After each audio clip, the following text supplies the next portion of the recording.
Hello, everybody. Co-owner Om Gandhi here. Welcome one, welcome all to the audio edition of the Fireside Chats. For more stories like this, go to our website at runtrymag.com. That's runtrymag.com. You can also find us on Instagram at runtrymag, and you can also find us on Facebook at runtrybike. And now, on to the show. One, two, three, four.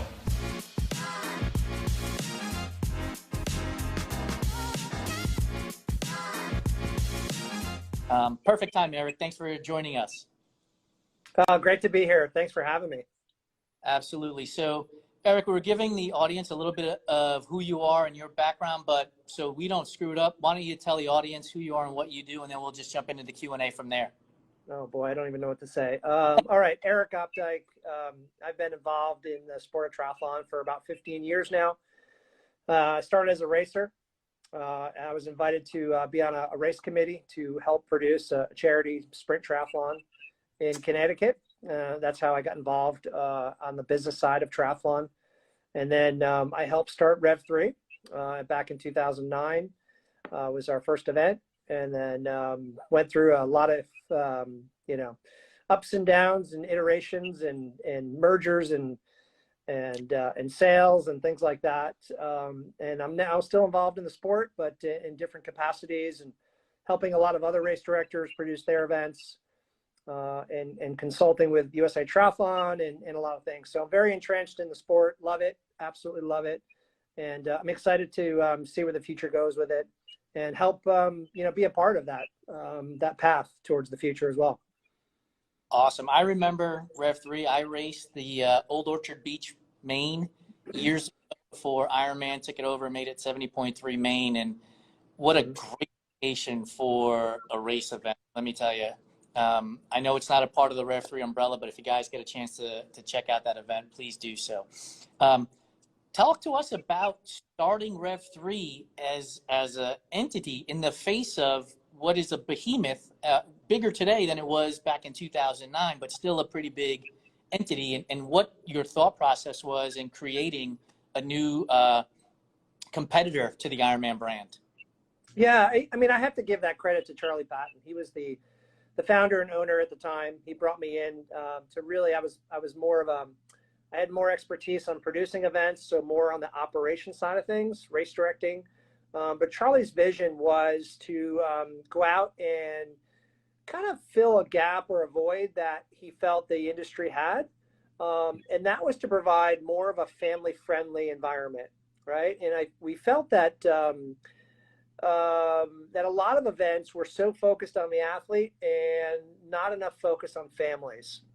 So one of the things we set out to do was to really make the focus all about the families. And so we looked at venues that were family friendly, that were things for kids to do, spouses, significant others that were there supporting, that there were things for them to do.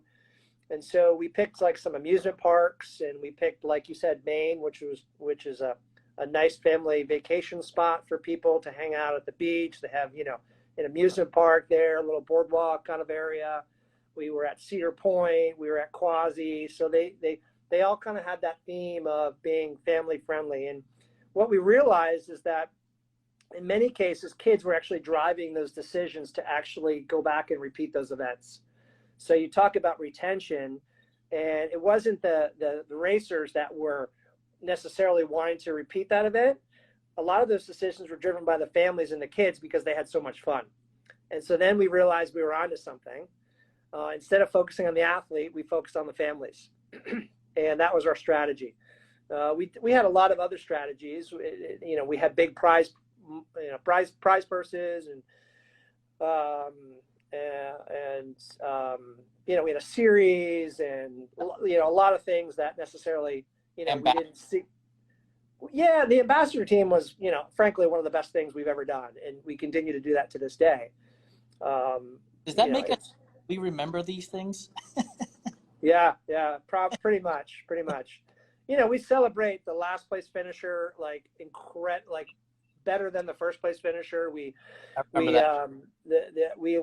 let people go down the finish line with their family, because we know it's a journey you do with your support system. Yeah. And we're like, wait a minute, like this is a team effort here. And so those are those, again, those are those things that we felt like was a void or a gap. And we really wanted to put a lot of focus on those things. And customer service was, a huge focus of ours, and making the sport accessible, breaking down the barriers to entry, and helping, we would do like newbie athlete meetings, right? Because, they're in a sea of spandex, and they're like, what do I do? This is such a complex sport. And many of them are just showing up for the first time. They're like, I don't know what's going on. I see these guys with, aero helmets and these $10,000 bikes, and, I have a little beater bike. Yep. And they don't know how to set up transition. And so, part of our ambassador team, their role was like their race was really secondary to everything else. And Yep. so we said, look, we want you to go into transition, and we want you to find that deer in headlights person that is like lost. What do I do? And just go to them and help them out, right? Or if you're on the bike course and somebody has a flat tire, we want you to stop and help them. Like that's the Rev3 brand. That's the philosophy. And so, and we kept doing that. We had a designated last place finisher, right? No one wants to be the last place finisher, right? But somebody has to be. Well, guess who was?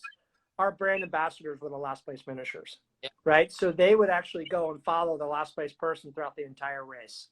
And so that person didn't feel alone. And we would stay out them, encourage them, because guess what? They want to quit, right? Yeah. They don't want to be last, or they're discouraged. But we created an incredible amount of loyalty from those people alone that finished in last place because of that program, right? So I started triathlon and endurance sports in about 2007. So right around the time Rev3 was starting, and I had friends that were Rev3 ambassadors, and it was very family oriented. It was very family driven. One of the first things I do remember, not just the ambassadors talking about, but you guys as an organization, was bring your family down the finisher chute, right? Like, let's celebrate. And one of the things I do as a coach is when I talk to an athlete, I'm like, make sure your family and your friends are buying in, because it's going to take time. And so then for you guys to then take that opportunity to celebrate those folks as well, change the game. And one of the things that I love about ultra running that we don't see with the Ironman brand is that family friendly scenario of running down the finisher chute, celebrating with the people that got you there, right? These are individual sports, but they are not done alone. For sure, they are not done alone. Oh my gosh, no way. So I remember all of those moments and all of those things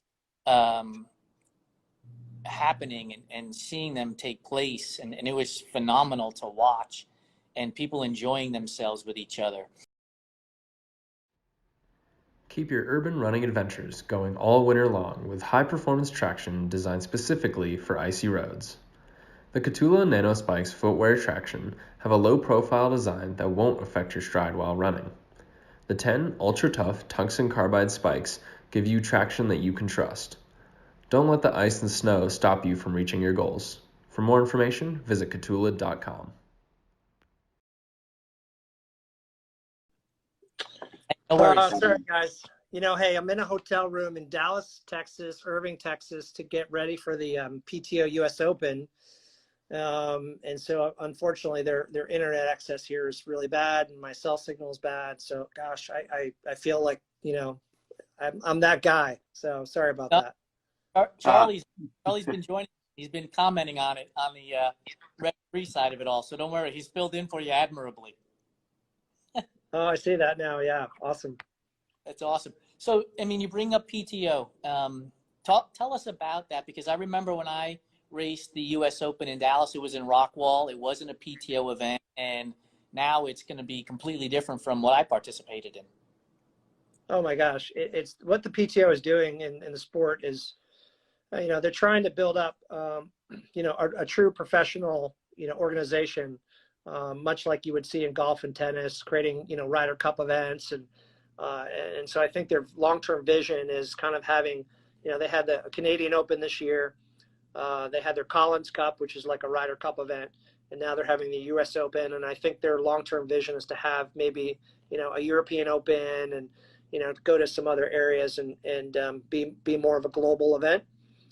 Provide professionals with a true, professional living, ability to make a professional living, and not just a hobby, and make some money on the side or struggle to make money. So they're doing some really, really amazing things, and I'm a part of this production team, which is massive, and it'll be streamed live on Saturday and Sunday. The women will race one day, the men will race another day. We also have a whole age group, 2 age group races, a 25K race, and then a 100K race for them. So it's we have 4 races in 2 days, and a massive effort, and just multiple people producing it. So it's really exciting to be part of it. So you mentioned there's going to be a live broadcast, on PTO Plus, and during our conversation earlier. So is that where the sport is going, do you think? Is that where endurance sports as a whole is going, where we're going to have more live broadcast? And how does that happen? How do we make that work? Can you elaborate on that? And is there a connection from that to what you see with the PTO Plus today? No, I don't. I don't see that connection with the PTO. We went out. Obviously, triathlon being such a long distance, right, and expensive, as Charlie said, to produce that with cameras. And so, inside of a NASCAR track, if you will, which is what we did with Rush, we could have stationary cameras see the entire race happen in like a super sprint format. And I think that much like what Super League is doing, like you mentioned Super League. So, I think if we had, deeper pockets and we could, try it for longer, I think it's one of those things where you have to change the mindset of athletes that this might be a new form, Right. and they may not be acceptable of it, right? Because how it is. It's, it's a bucket list to do an Ironman. Right. Right. And so everybody sort of works up to that, and you get the tattoo and so it's like, oh, that's, that short stuff is hard and it's too short. And, so I don't know if it will be accepting. It's going to take a massive marketing effort to do it. We tried it for a couple of years, but I will say that the athletes that did that, they said that they had the most fun they've ever had in triathlon, and we allowed people, we called it like triathlon meets NCAA, like the March Madness. Right. So it wasn't like you just raced one little super sprint race. It was a bracket format, right? So if you win, you move on, and you would race like 4 times in a day. So at the end of the day, like if you were doing well, gosh, you were doing the equivalent of like a half Ironman or something, and you were exhausted, right? So you got your money's worth for sure. And it allowed us to do that. That was really cool. But like I said, we just didn't get the ROI that we needed to continue. And we didn't have the deep pockets to keep, pumping money into it. Well, one thing that you brought up was the length of triathlon, Ironman distance races, right? So anywhere mid-pack group, age groupers are finishing, 12 hours to 17 hours, right? Where the back of the pack, where the time limit is. Yep. But in today's world, where our attention spans are literally getting shorter and shorter and shorter, wouldn't this be an environment ripe for that type of racing, where it may take, 30 minutes to an hour for an event to be completed? And if you do something like Super League, where you do multiple rounds of it, and you adjust it a little bit, to me, I would think we would be a little bit more accepting of changing the triathlon format a little bit, no? Or is it just the old people yelling at the cloud, I did it this way, and this is the way it needs to be done? Yeah, so I believe that if you're going to do that, it needs to come from the top down. And so our national governing body or our world governing body needs to truly get behind that and support that, right, as an accepted format. We've got to have national championships, world championships. We have to have a whole system in place in order for that to be successful. I don't think, this one-off company who wants to try to change the entire, format is gonna make it, right? So in our case, and I'm not blaming USA Triathlon by any means, but if USA Triathlon had said, look, we are going to put so much emphasis around short course racing because we have a TV production company that we partnered with that we're going to send to 10 races and film these races. And I know we want to talk about pickleball because there's some analogy there.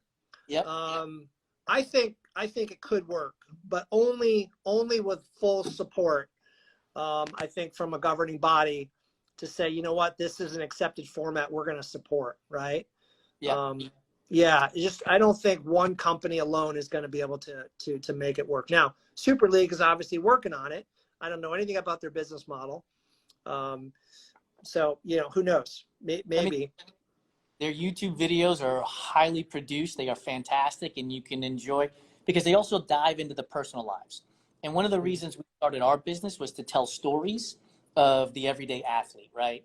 And so now that's what you see. Charlie said that's how Eric is getting old pickleball. Sure, Charlie. You'll be there with me soon. Is that they dive into the athletes' lives as well and in their production. And so they're telling those stories. So I think they can draw an audience that way.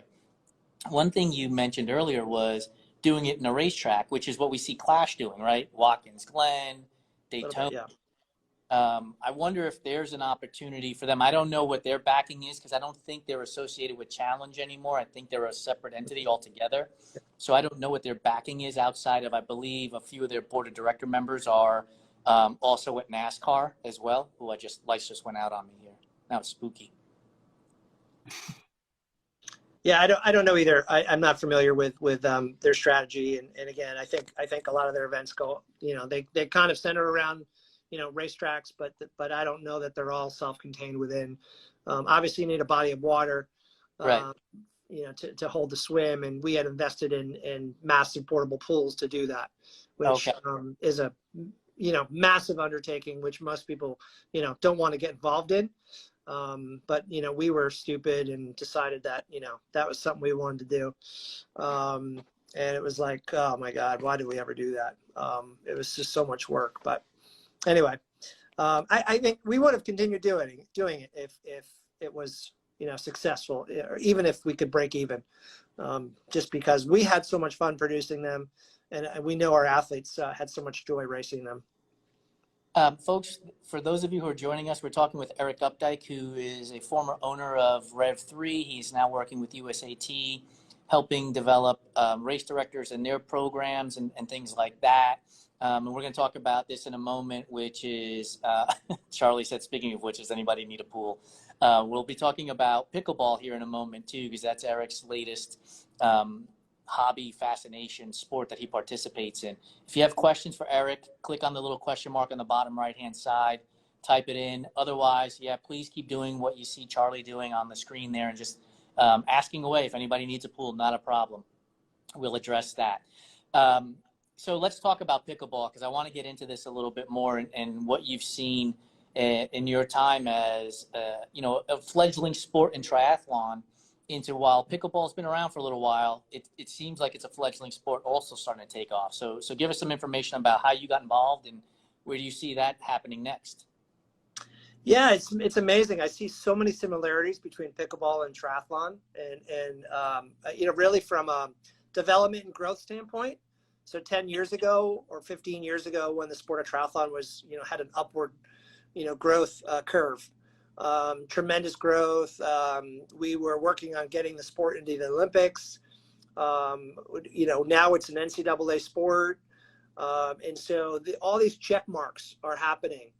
And so, we've got obviously world championships, we've got governing bodies across the globe. And so, we have a full-on sport. Now, can we make it more mainstream and TV and those types of things? Of course, again, that's what the PTO and some other organizations are trying to do, which is cool. And so I see pickleball kind of following in that, right? So they're very new in terms of a lot of rule changes right now, massive growth tons of people are playing. Of course, the running joke is it's just for old people who, can't play tennis anymore, or, whatever. It's on a small little court, but, those are the people that have never tried it, never played it. It is, the average age is coming down very fast. So it's super intense, super, go ahead.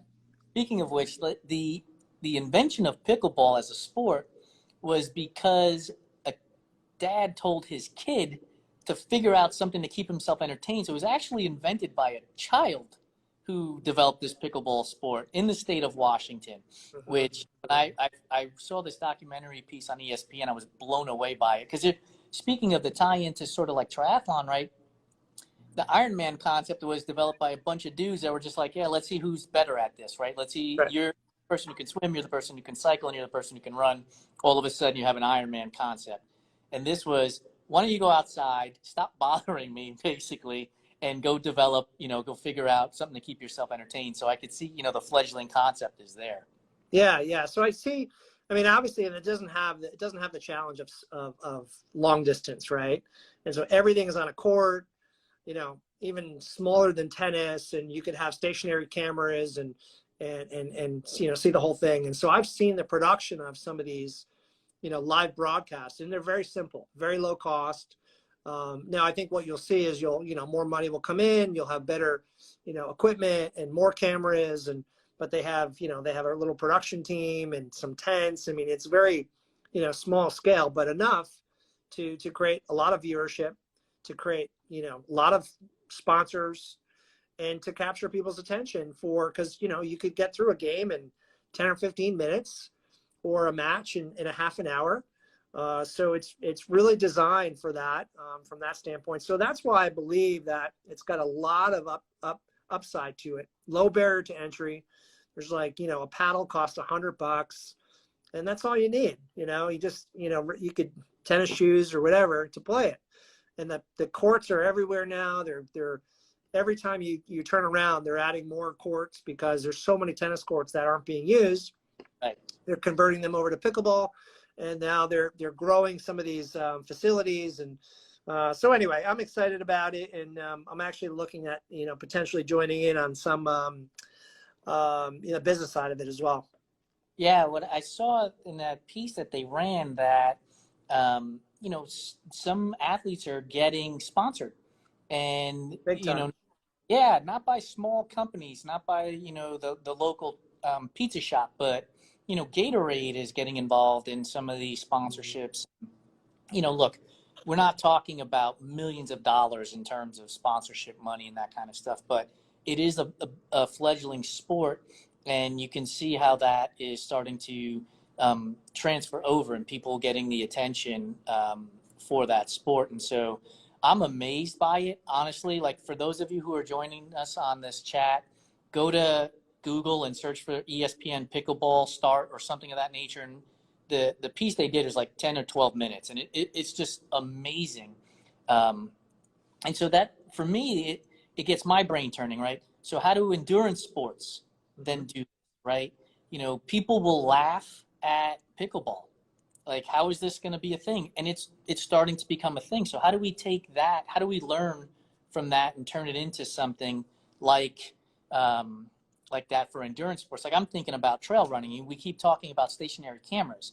What if you mounted a GoPro to a tree at an ultra? As people come by, right, you project that stuff. And I know some ultras are in super remote locations, so getting signals is really difficult. But, cameras these days can be purchased and reused over and over and over again with a GoPro. So for the PTO, or you guys are broadcasting it, small GoPro type cameras, iPhones, like, how is that going to take place as well? Yeah, I think you'll still see a lot of the social media happen with your phone, because it's quick, it's fast, easy, small little videos, and boom, you upload it, right? But yeah, no, it's major. There's 3 production, semi trailers and really? huge boom lifts. No, this is big time production stuff. Editors and I don't know, 27 cameras and it's massive. So I don't think, again, we're not talking about something that's sustainable for the average, company to produce these types of things. And I think you'll see that if you watch the live coverage over the weekend. So PTO Plus, where can we find that? Is that yeah, it's an app. It's an app. It's just called PTO Plus. Download the app. Just sign on. It's free to watch. You just have to register, name, email address. That's about it. And then they'll remind you when the broadcast is going to start, and you can watch the whole coverage. So I think to answer your question about, how does the sport of triathlon get to the next level? I think we have to continue. It's still a complex sport, right? And when I talk to people on the street, it's always like, I could never do that, right? I think we have two problems, right? Our barrier to entry is really high because people don't think they can do it. And they say, oh, I can't swim. There's no way I could do it. I can't swim, right? And that's usually what I get, right? I think most people can ride a bike, and most people could run or walk or whatever. But for the most part, it's like the swim is the barrier to entry. And then also I think there's a problem where I think triathlon equals Ironman. Yeah, right? Absolutely. So many people think a triathlon is Ironman. Yep. And they don't realize that, it doesn't. And so we as a collective group have to continue to tell people, educate people that triathlon does not equal Ironman. Correct. Good for them, right? They have an amazing brand. Yep. It's the Kleenex of triathlon, right?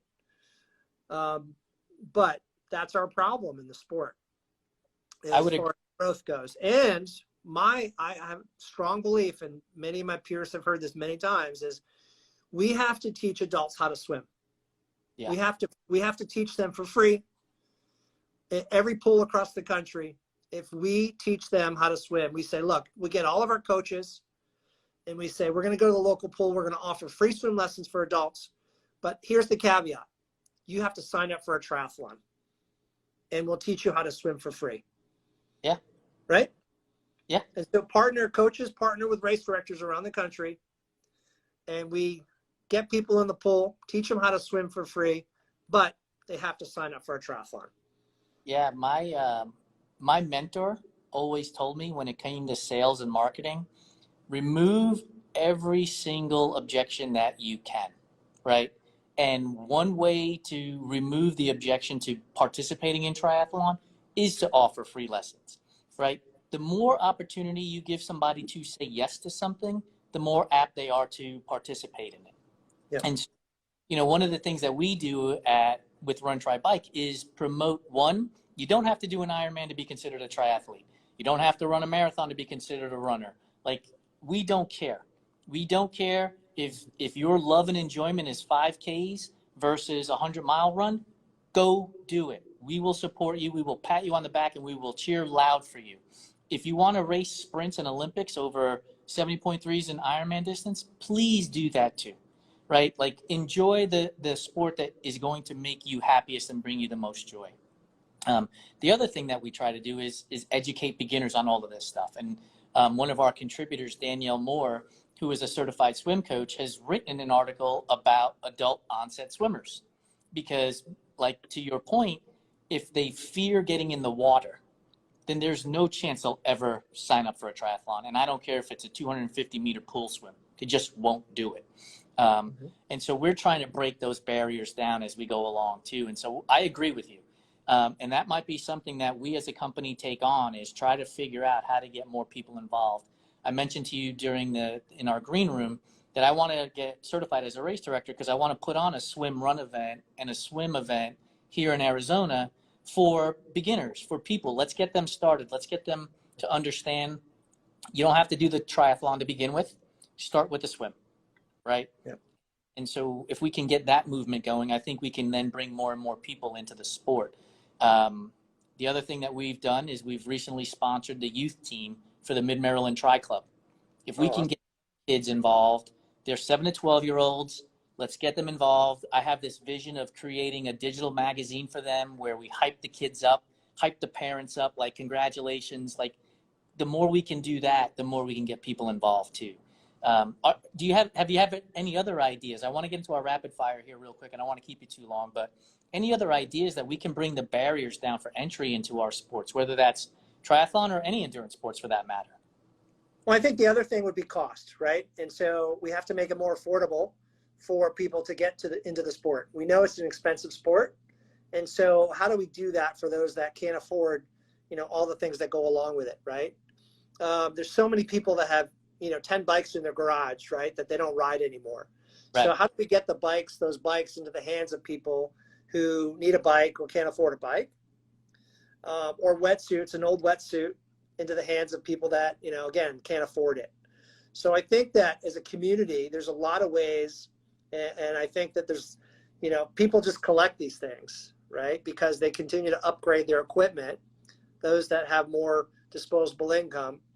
And if we could sort of kind of pass that down to folks, again, you say, hey, I'm going to give you a free bike, but here's the caveat. You've got to sign up for a triathlon. Right. Right. And so make them accountable, And so if we can do those types of programs, that's a big task, and I don't know if that's driven from, again, a governing body, or a national organization, or, it's a lot of work. And so that would be the other thing that I think free swim lessons and getting equipment into the hands of people that can't afford it.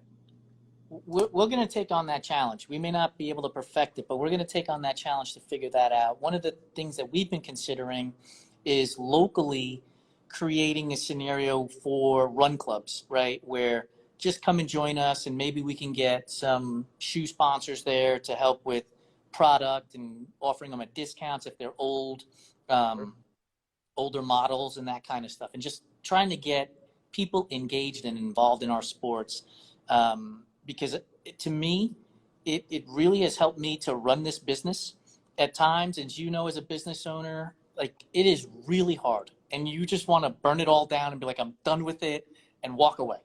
And then you realize what you got yourself into, and hey, I can do hard things. It's no different than when you're, in the middle of an Ironman, or for Ohm's purposes, you're, pretty soon he's going to be in the middle of a 240-mile race, right? There are going to be moments where you don't want to keep moving, but between, running a business and also participating in those endurance sports, we can connect those two. And so we're going to take on that challenge and try to figure out how do we do it. And if we do it just locally in our own hometown first, and then grow it from there on out, we can do that. Yeah, you can. I'm happy to help. Appreciate that. So now I don't want to keep you too long. I know you've got, a lot of stuff to do with PTO coming up this week. So we're going to jump into some rapid fire questions, but that doesn't mean that you have to answer within a second. If you want to elaborate even more, please do so. So when you're out running, music, podcast, or nothing at all? Music or nothing.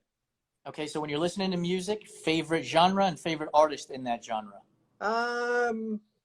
Country, country, more than new country. And your favorite artist while you're listening to new country? Oh boy. I don't know. Maybe Chris Stapleton. I don't know.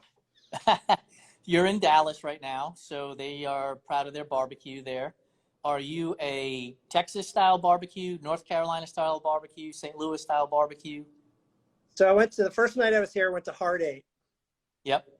Okay, if you're familiar with that, which is an amazing experience. I don't know what kind of barbecue it is, but it was a really cool place. You get to see exactly, they're cooking it right in front of you, and you get to see it. So, yeah, I guess that was, Texas style. Yeah. Hard 8 is Texas style barbecue for sure. Yeah.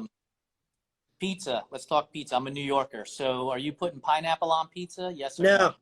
No. Yeah. No. I will hey, desperate times call for desperate measures sometimes, especially in the event business. And so if it's there and there's nothing else, then, I won't turn it down. But no, I'm like a meat guy. Yeah. I like meat on my pizza. You don't have to turn down the pineapple. You can flick it off. You don't have to eat it. It's true. But yeah, I'm not an anti, I'm not anti, it's okay, but not my first choice. Style of pizza, New York, Chicago, or Detroit? New York. Yeah, there you go. we're coming up on Halloween here before you know it. So is candy corn a real candy? I've heard this question before. Okay. Now I grew up loving candy corn. Okay, as a Halloween candy. I know you hate that. But now yeah, now I can't eat it. Like it's just I just can't eat sugar like that anymore. But when I was younger, yeah, I love candy corn, but not anymore. Did you hear or did you see that they're making a bacon flavored type No, of candy corn now? Yeah. that makes me sick just thinking about it. It wasn't bad enough. Let's make it worse. Yeah. Bacon flavored wax. What about Peeps? Yay or thumbs up or thumbs down on Peeps? Agreed.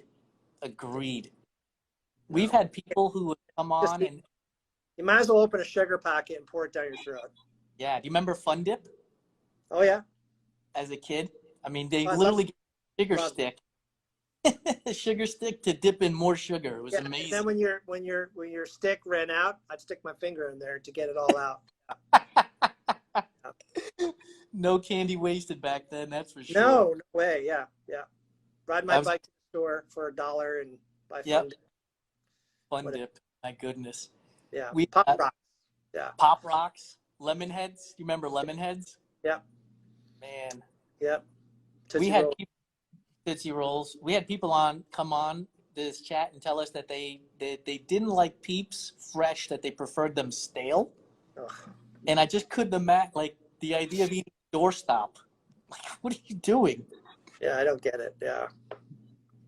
Red Velvet. Is that a real flavor or is it just chocolate with red dye?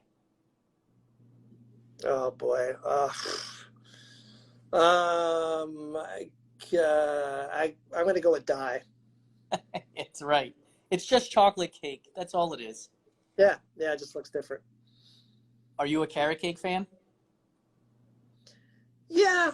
It's not my first go-to, but it's so sweet. Oh my gosh, it's so sweet. I have a hard time, like maybe a couple bites. Yeah. So then raisins in your carrot cake? Thumbs up or No. thumbs? No No. raisins? No. Not a. I used to be okay with raisins, not anymore though. Yeah, but I'll do an oatmeal raisin cookie though. Okay, good. Yeah, oatmeal raisin cookies are good. Yeah. Favorite movie? Shawshank Redemption. Yes! Excellent choice. Mm-hmm. Favorite TV show?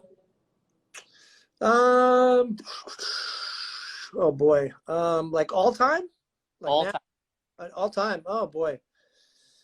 Maybe Seinfeld. Yes, excellent. We are like best friends. Yeah, brothers from another mother. Exactly. Eric, appreciate your time. Thank you for your insight about triathlon, Rev 3, pickleball as well, and where we take the sport, and giving us a challenge as a small business. We're ready to take on that challenge to figure out how we can bring more people into endurance sports. Please feel free to join us any other time. I'd love to catch up with you after the PTO production, see how it went and everything that's going on with that. And I'll talk to you soon. Om, thank you very much for joining us as well. Yeah, I want to say thank you to you guys for doing what you do. It's amazing. I've seen a lot of your work, and obviously we've partnered in the past, and continue doing what you're doing. It's really it's amazing. And I also want to apologize for my poor internet connection. But I hope you understand that I'm traveling right now, and technology is not necessarily my friend or in my control. So again, apologize, but thanks for having me. No worries. As a matter of fact, this might be one of the worst produced chats we've had, but one of the most fun. I had the lights go off on me. You lost. And by the way, folks, for those of you that are still here, to Eric's point of what we are doing. So we are selling these hats. Visit our website under the shop connection. They're $30, includes shipping and handling, and 20% of that goes to help fund scholarships for first-time female triathletes through Fund Her Tri. So please help support getting more people involved in these sports. Eric, Om, thank you guys very much. We'll chat with you guys soon. Have a great night. Thanks, guys. Bye. Good night.